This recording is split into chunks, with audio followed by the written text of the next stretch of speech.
Bueno, y se publicó hace pocos días, y lo estuvimos leyendo, el nuevo informe de coyuntura regional NEA, firmado por Gerardo Alonso Schwartz y Juan Cuevas, de IERAL NEA.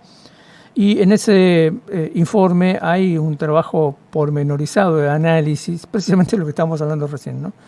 De el reparto de fondos que tiene origen en el Tesoro Nacional y que viene, porque así lo dice la legislación vigente, hacia las provincias como coparticipación, ¿no? Y un ordenamiento de esto, un análisis de esa distribución, quienes reciben más, quienes reciben menos. Pero eso es hasta hace 2 días, es una foto de hace un par de días. Igual vale la pena verla y revisarla. Está en línea Gerardo Alonso Schwartz, lo saludamos. ¿Qué tal, Gerardo? ¿Cómo estás? ¿Cómo te va?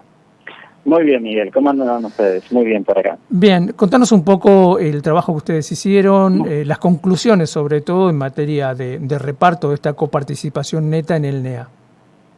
Bueno, lo que quisimos hacer en este último informe es describir, teniendo en cuenta que a nivel nacional hay tanta cantidad de discusiones acerca de cómo va a ser la relación de la nación con las provincias a partir de este nuevo gobierno nacional, y esto implica justamente cómo va a ser, si van a llegar fondos o no. Incluso se acuerdan que se había mencionado en algún momento de la idea de eliminar totalmente la coparticipación y que las provincias sean autónomas fiscalmente, que no dependan de la nación. Bueno, más allá de que esa idea se ha dejado de lado, por lo menos no prosperó, sobre todo por la complejidad legislativa que implicaría derogarla o modificarla.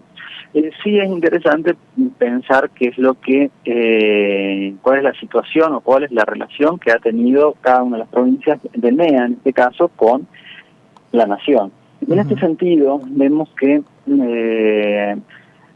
por ejemplo, más allá de la coparticipación neta, que es que están fijadas por alícuotas desde la década del 90, están fijadas por alícuotas cuánto recibe cada provincia, y esto es por boteo en directo en base a la recaudación nacional, que sí es cierto, el año pasado estos últimos meses se vio afectado por la baja de ganancias, el impuesto a las ganancias, o sea, elevar el mínimo no imponible, y a su vez también por la devolución del IVA. Eso afectó sin duda la recaudación total nacional, y eso hizo de que den menos recursos a cada una de las provincias. Pero más allá de eso, que eso es automático, también tenemos otro componente que tal vez el gobierno nacional va a tocar más o va a tener más libertad de acción, que es la distribución de los fondos de ATN, o sea, los aportes del Tesoro Nacional a las provincias, que son de libre disponibilidad del gobierno nacional y que son a discreción del gobierno nacional. En este sentido, primero que nada, la primera observación es que hay un grupo de provincias que durante el año 2023, por lo menos hasta octubre, no ha recibido ni un solo peso de estos ATN. Entre estos encontramos, por ejemplo, a las provincias de Córdoba, Corrientes y Mendoza. Con lo cual vemos que de alguna forma el gobierno nacional a estas 3 provincias las había castigado con no darle ningún peso en conceptos de estos ATN. Pero por otro lado, cuando vemos las provincias que sí recibieron, vamos a ver de que casi el 25%, o sea, 1 de cada 4 pesos distribuidos de estos ATN fueron a la provincia de Buenos Aires. Y a su vez después se distribuyen en forma mucho más pequeña o en porcentajes mucho más pequeños a otras provincias. Entre eso podemos mencionar que el 8% de estos ATN fueron a Chaco, a Formosa fueron casi el 6% y a Misiones vinieron casi el 3% de estos ATN.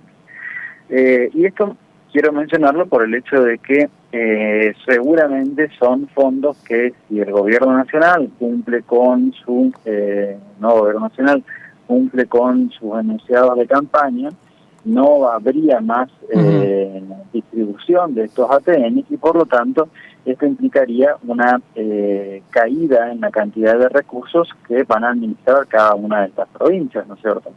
Y en ese sentido, sin ningún lugar a dudas, En esta distribución, la más afectada será la provincia de Buenos Aires, que recibiría 1 de cada 4 pesos, o sea, el 25%, 24%, pero bueno, para redondear, supongamos que un cuarto de estos ATM recibía la provincia de Buenos Aires, y después también Chaco con el 8% de esos valores totales.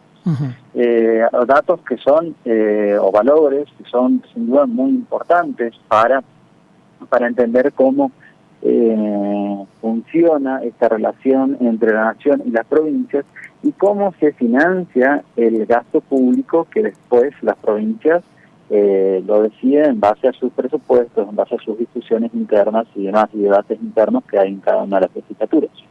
Bien, tomando esto, ¿no? Y dado que de alguna manera introdujiste el tema con las medidas todavía no anunciadas, hay que estar atentos a lo que diga Caputo en el día de hoy, o a lo que ya dijo, pues no sé, estaba previsto a las 8, pero se viene como retrasando eso. Es de esperar entonces que en esta línea global de ajuste, donde además se habla de sinceramiento de tarifas, por ejemplo, tengamos un combo de trepada de los precios de los alimentos aún superior a la trepada que ya hubo en los últimos días. Se habla de una inflación mensual de casi 20% para diciembre. Sí, incluso podría llegar a ser superior a estos valores, a ese valor en los próximos meses, porque solamente si tenemos en cuenta, supongamos de que no haya ningún tipo de apoyo al transporte público de pasajeros, eso implicaría de que claramente la tarifa del transporte urbano de pasajeros va a seguir subiendo, y eso afecta una gran cantidad de otros costos que están asociados a esto. O lo mismo pasa con el combustible o la energía eléctrica, que ya ha subido bastante, pero que seguramente va a estar alineada por lo menos con esa inflación, más allá obviamente de la caída de esos pocos precios que quedaban dentro de los acuerdos de precio, y a su vez también el gas, que tal vez para nosotros no es tan importante, sobre todo en verano, pero en el caso de las provincias del centro de la Argentina, las provincias más grandes de la Argentina, va a ser un costo que seguramente también lo tendrán que afrontar. Esto todo, este sinceramiento de precios, de esta inflación que estaba reprimida y contenida por estos acuerdos parciales que se iban sobrellevando uno arriba del otro, sin lugar a dudas va a hacer de que los primeros meses va a haber una inflación creciente, eso está claro. Estábamos hablando para diciembre de alrededor de ese 20%, tal vez un par de puntos menos, tal vez un par de puntos más, pero más o menos estamos hablando en ese orden de magnitud. Tal vez para los próximos meses, enero y febrero, sea incluso mayor, porque recordemos de que diciembre, estas nuevas políticas económicas van a estar vigentes a partir de mañana, que es 13 de diciembre, y a su vez, bueno, ahí ya tenemos la mitad del mes, solamente la mitad del mes, y el mes que viene sí se pegarán de lleno, con lo cual seguramente veremos esa aceleración de la inflación, que ya lo veíamos previendo, y en algunas charlas ya lo veníamos mencionando, ¿no es cierto? La idea justamente del gobierno nacional, entiendo en este sentido que los anuncios que hará hoy el ministro Caputo, según entiendo a las 5 de la tarde están programados los anuncios, van en línea, por un lado, del sinceramiento de precios a raíz de todas estas desregulaciones, pero por otro lado también una fuerte baja del financiamiento al déficit a través del Banco Central, y una baja del déficit también del gobierno nacional, con lo cual esas serían anclas que el gobierno espera que en los próximos meses, obviamente esto no es de un día para el otro, pero que de alguna forma contengan ese avance de los precios que está previsto y que seguramente va a suceder en estos por lo menos 3 primeros meses del nuevo gobierno. Bien, seguramente voy a molestarte dentro de un par de días, porque también me interesa otra gran área del análisis, que es el tema tarifas.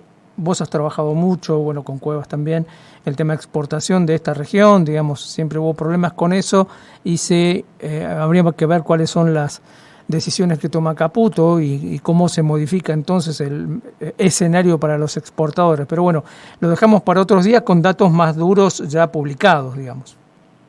Sin duda, cuando tengamos los anuncios ya publicados en el boletín oficial, con la otra chica podremos hablar de más detalles de esto, más allá de estas pistas que empezamos a tener acerca de los discursos, pero sí con seguridad podremos hablar y seguramente tendremos más precisiones todavía. Bien, como siempre Gerardo, muchas gracias por atendernos.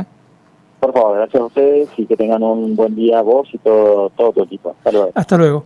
Charlábamos con Gerardo Alonso Schwartz, economista de Hieral.